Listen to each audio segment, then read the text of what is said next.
Welcome to Dishin Nutrition Podcast, where we dish on trending nutrition topics, all the while making it easy and fun to understand. I'm your host, Sarah Williams. Don't say that. That's not weird. Don't say that. We've been doing this for like a year. Ugh. Show Wow. up, That's wild. I know. But first, you need to say, and I'm Emma Bolin.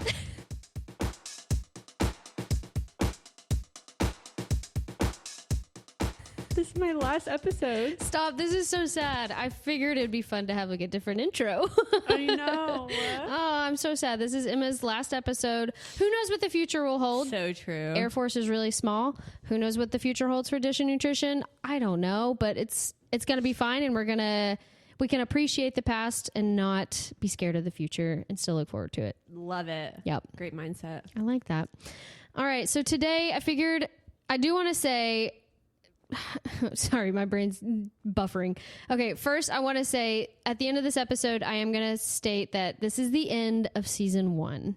Ooh, I figured, I like that. I always saw this when I'm uploading the episodes. It's like season blah, blah, episode blah, blah. And I thought, you know what? This is a really good ending to a season 1. Yeah. You know, you're going off and doing different things. I'm also going into a season of like going and doing different things. Yeah. So I figured this would be a good stopping point for season 1. And then I will come back with this brand new season 2 with different things to talk about, maybe different guests. Like it'll be brand new, but I'm taking PTO. I'm taking PTO and just maybe restructuring, reframing, kind of attacking it. I'm not quitting. This is not me saying I'm resigning, but I am saying this is the end of season 1 and it's been fun. It's been a good ride.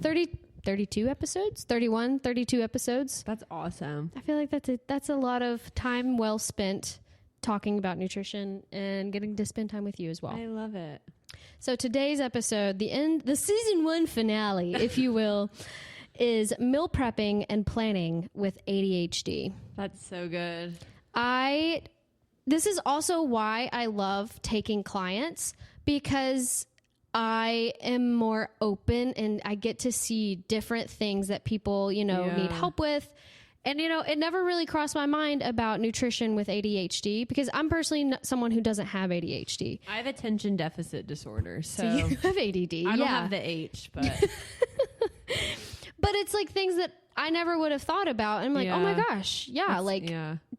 There is a population that might want to hear this. And I really thought it'd be fun to like go over some tips and tricks on how to handle that if you're someone who does have ADHD. My patient was like, I'm neurospicy and I need help with blah, blah, blah. And I'm like, I love that. Let's dive into it. Neurospicy. I'm using that. Neurospicy. So we're going to dive into this. And if you've ever found yourself like forgetting meals, overwhelmed by grocery shopping, or relying on takeout because cooking just feels like too big of a task, this episode is for you. It doesn't have to just be for like ADHD population. Yeah. Meal prepping is, I just feel like, beneficial in so many areas. Oh my gosh. So I made Justin's. I saw that. I really liked that video. Thanks. I was trying to go at like a different angle. It was good. I liked it. But because I was like, man, I have to make it the breakfast or not have to. This is how I show my love, first of all, before people are like, she's in a bad marriage. I do it because I love him and he works very hard for our family. Anyway, I make them and I was like, this is going to take forever. It took 1 hour to make 4 meals, breakfast, and I had a little bit left over for me and Harper to like snack on throughout the week. Nice. And I think that one intentional hour does leaps and bounds for the entire week, because then you're not scrambling for multiple hours of what 100%. Should I eat, and then you reach for something that exactly doesn't make you feel good. You're going to settle something on that's less nutritious that you probably could have had if you had taken that 1 hour. And this is all in the conversation of able-bodied humans who have the time and accessibility 100%. Of that 1 hour. And I do hold space for very busy people, but 1 hour. That's all I'm asking for, peeps. Oh, I hate that. I'm going to cut that. Okay, let's talk about why meal planning can be challenging for people with... Meal planning? Yeah, like meal planning and meal prepping. Okay. So I'm going to get into like meal prep strategies and meal planning and little other tips. But like, I just kind of want to give set the scene for people with ADHD. Well, I'm all ears. So ADHD affects basically your executive functioning, which means like tasks like organizing, planning, and honestly, even remembering to eat. Yeah. That was actually something that the client that I keep mentioning and inspired this episode, you know, she was telling me like, I genuinely forget to eat. And I'm like, wow. I love this information. Please keep it coming. I don't relate. I've never personally related, but I don't have ADHD. So the common struggles are, one, decision fatigue. Too many choices can lead to feeling stuck. And I've heard that a lot is like, I go on TikTok to find a recipe and then I just get overwhelmed because like it's saturated so much, which is good and bad for everybody. And then impulsiveness,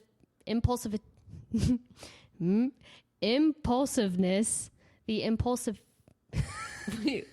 I'm trying to say impulsivity. There it is. There we go. Sorry. I'm smart. I swear. So that dealing with being impulsive, grabbing quick, like less nutritious options.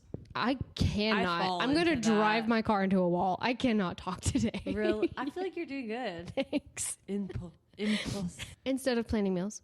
And then time blindness. I have heard a lot of people with ADD and ADHD, they do have like time blindness. So they lose track of time like really easily and they forget to eat until they're starving. And then we know if you've not nourished yourself. I've definitely done that. Yeah. Like countless times actually. Right. Like you have a light lunch and then you just gorge out on dinner because there wasn't that equal balance.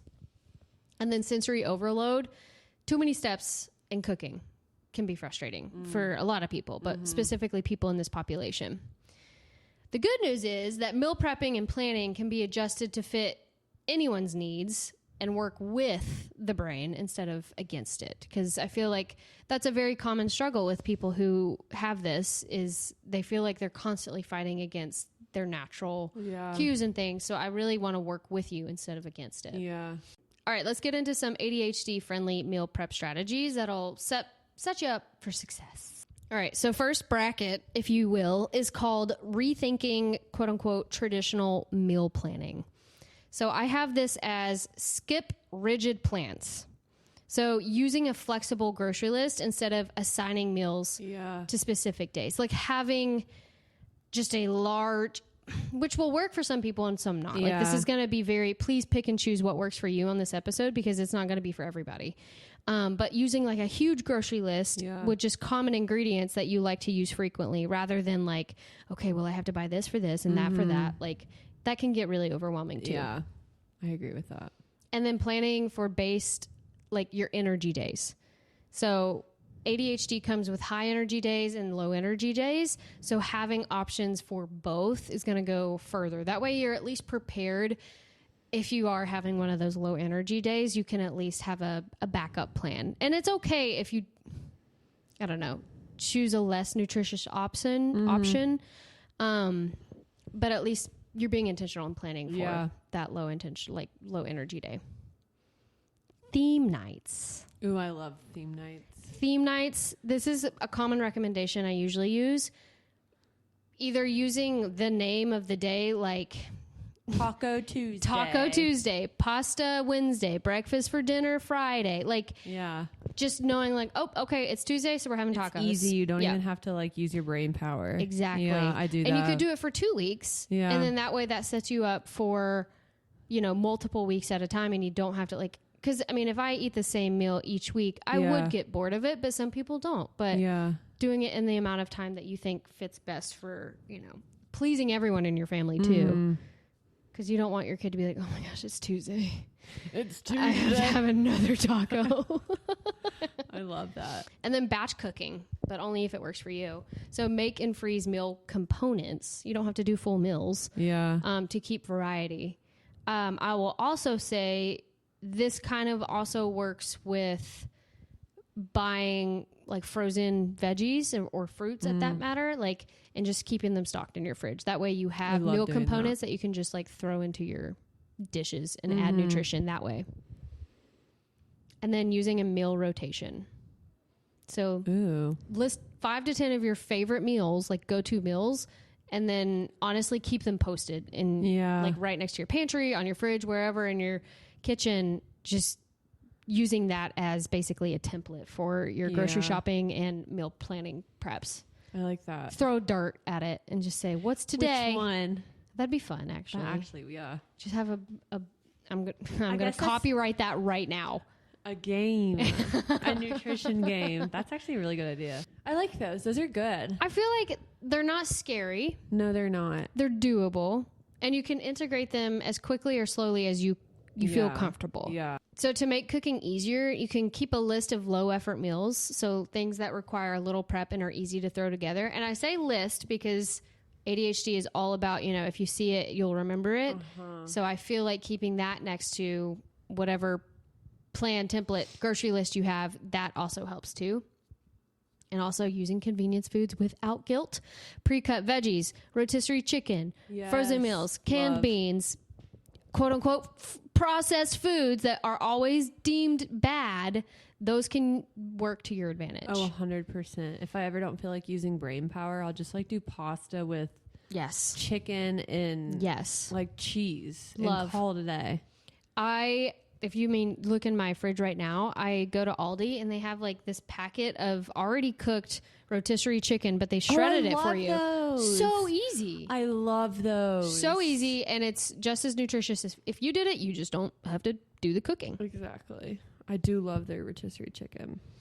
And then one pan and sheet pan meals. Obviously, Love less sheet cleanup, pan meals. less stress. I know someone who does a couple of one pan and sheet pan meals. You can follow her. It's like Nutritional Sarah or something like that. She's like a that. loser, but she does have a lot of them on her page because I love sheet pan meals. sheet pan meals are my crap. I love cooking, but the cleaning of like 5 pans So bad. is what like steers me away. I should have you over after on like film days. I can't even imagine. I'm not even kidding. I can't see my sink. Because I just like throw it in because I'm trying to like crank out as many videos as possible. 100%. And Justin comes home and he's like, was it a filming day? I love like, that. Yeah, so sorry. Which sometimes even the thought of knowing like I'm doing it, like the other day I made pad thai and I had to do like Yum. 3 or 4 different. Oh yeah, that's it's just like intense it was dish. so worth it, but I'm Yeah. like, oh, I don't want to clean these. Pad thai sounds so good It's though. so good. What recipe did you use? I'll send it to you. Yeah, But I homemade. like- yeah. Okay, But I add, I do this because nutritional Sarah taught me this. I added actually like frozen peas and some other frozen yes, stuff. I love that. Just to like Beef it up. oomph it up. Yeah, get that nutrition in there and with things that you like. It doesn't, whatever Yeah. it looks like to you. And then also pairing your meals with an enjoyable activity. So like cooking while you have your favorite podcast on or your favorite music or a TV show in the background. That sounds really elementary, I feel like, but I feel like I love that. I romanticize it. Yes, that's exactly what it is. Like I'll turn on bossa nova music literally. It's I'm in a little Italian village for the evening in my head, and I don't know. I'm I like, feel like that goes a little bit. yeah. It goes further than what people might give it credit for. Yeah, it's like I feel like a lot of people dread cooking. I think honestly, it's the dread that outweighs the actual doing. No, 100%. As to why people choose not to do it. That's how I feel about working out. So No, 1,000%. When I do it every time, I fear the rumors are true. I feel great. Oh, 100%. But it's the leading up to that I'm just like, oh my gosh, I just don't want to do it. No, I know it's so weird. And I know people feel that way about cooking because that's how my youngest sister is.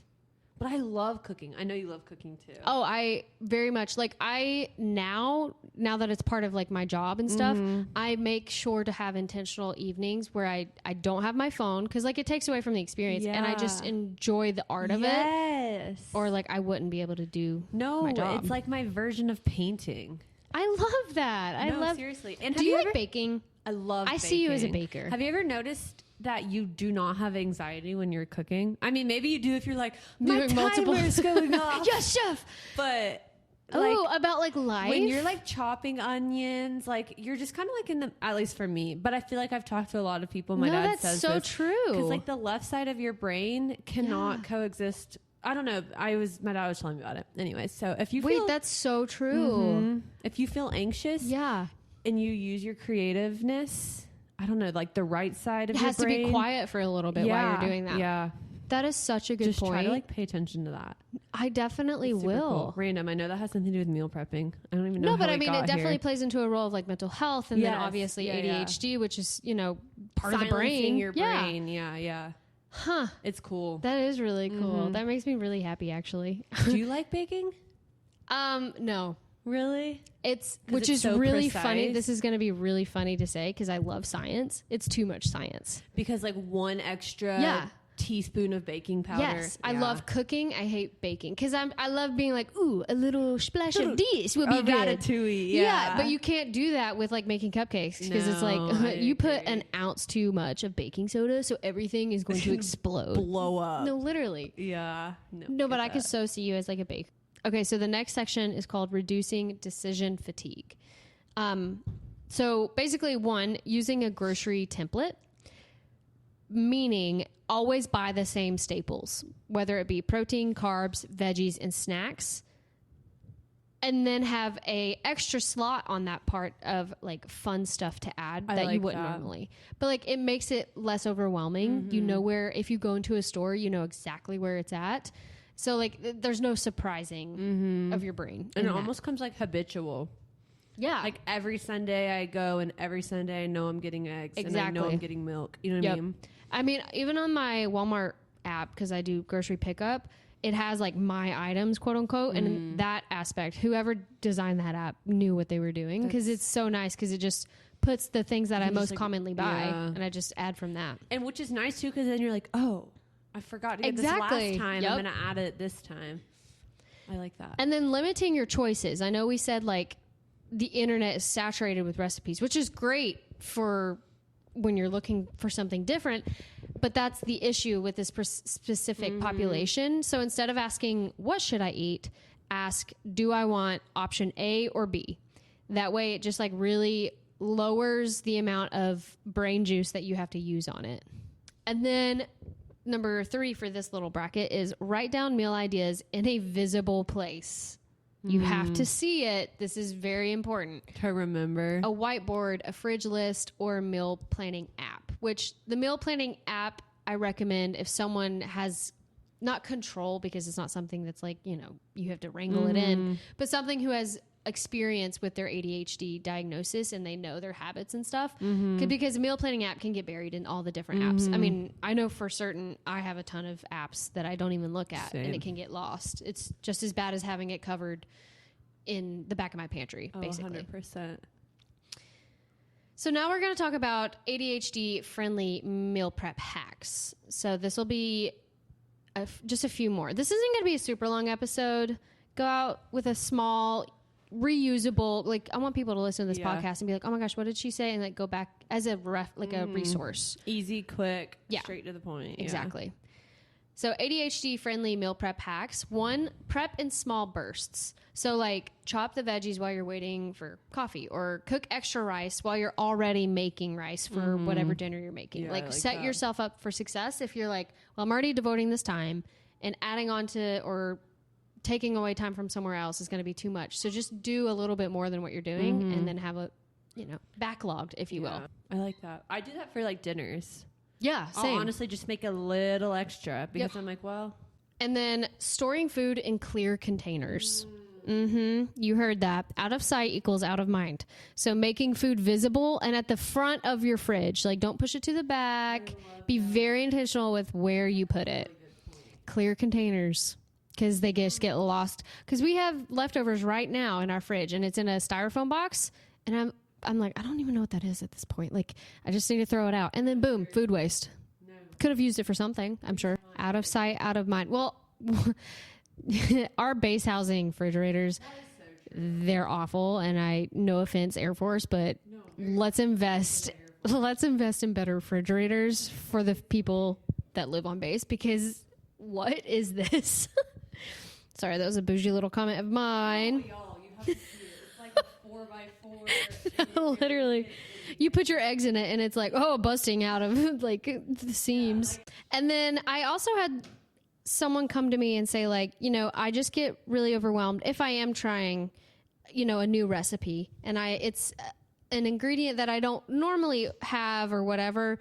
So when I see it in my pantry and I get overwhelmed because I'm like, what?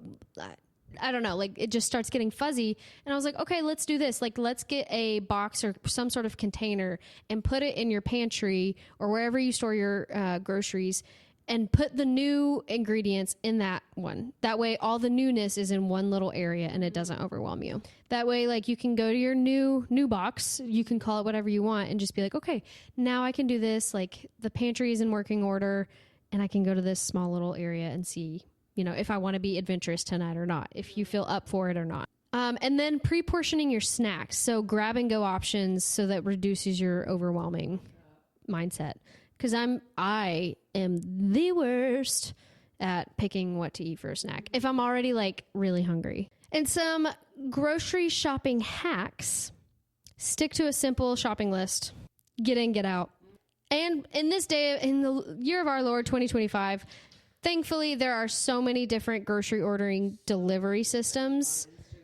Instacart, Walmart Plus, Target Delivery. I know Fred Meyer does it. Like, there's so many different options that allow for you to go onto an app and not be overwhelmed.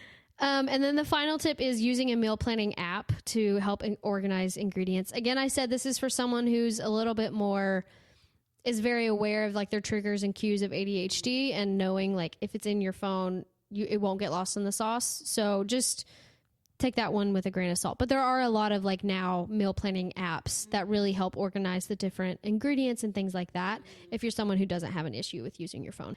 So at the end of the day, just find what works for you in your brain. Obviously, it's not going to be, everyone who has ADHD is not going to be the same person, right? So not every tip is going to fit your lifestyle. Experiment with what I've said and tweak until you find a system that feels right for you. I mean, acknowledging that you're like, okay, I need help in this area. There is a deficit here. That's like step number one. And that's a huge undertaking in and of itself, is realizing like, okay, I need help with this. Let's figure it out. So, but with that, we're officially wrapping up season 1 of Dishin Nutrition. Love that. It's been honestly incredible, and learning even how to be into this podcasting space. I just want to say thank you so much to everyone who like tunes in, whether it be my mom each week, sharing your thoughts, and honestly just being part of like this new community ? But, and I also want to give a very special shout out to Emma. As you know, this is her last episode, and I have to share it with the Air Force, which is really lame, but she's going on to really cool things, and Turner's going to crush it there. And while we're sad to see her go, I'm really thankful for all the insight, laughter, commentary, and wisdom she's brought to this show. So Emma, as a token of appreciation, you don't have to open it, but I got you a little card because you're moving, and I was like gonna get you something, and I was like, that is such a jerk move of me to know you're about to move and give you something else to move. So I got you a small card. So sweet. Well, thank you guys. I don't know if you know this, but I just showed up. Sarah literally did everything. She's also incapable of taking a compliment. She edits, she does it all. So thanks for just like letting me come over. She will always be a part of the Dishin family. But don't worry, this isn't goodbye. Like I said, I'm going to take a short break to kind of recharge, replan, restructure, and bring back a new season 2 full of fresh topics, maybe guests, and even more of the real practical conversations you guys love. So stay tuned, and I'll be back in a few weeks. I'm not going to give a hard number because I don't know. But in the meantime, if you enjoyed season 1, make sure to subscribe, leave a review, and binge watch any others that you haven't listened to. And follow us on Dishin Nutrition Podcast or Nutritional Sarah so you don't miss any updates of when season 2 is going to be live. And if you have any ideas or topics you want to hear in season 2, please send them my way. Thank you guys so much for being a part of this journey. I can't wait to see what season 2 is going to bring. But until then, take care, stay curious, and I'll see you in season 2. Wait. And with that, the 2022 no, not the TikTok sound. And with that, you've been dished. Dishin fam, I just want to hop on here and say I know you can't hear Emma about the second half of the episode. I think something happened with her microphone and we didn't realize it until it was too late. But I'm going to press forward and just go ahead and publish this just because unfortunately she's about to travel and we don't have a chance to re-record, and I do want to get this out for you guys. So it is in true Dishin Nutrition fashion that I messed something up before the end of the season 1 finale, but it just keeps us real and it keeps us realistic. So appreciate your patience, and if you listen really hard, you'll be able to hear her a little bit, but I had to cut her out in a few places because it was impossible to hear her, and it just sounds like I'm talking to myself. So I had to kind of make the executive decision on that, but just know she was there giving some commentary, and you can hear her a little bit, but I do apologize for that little technical mishap.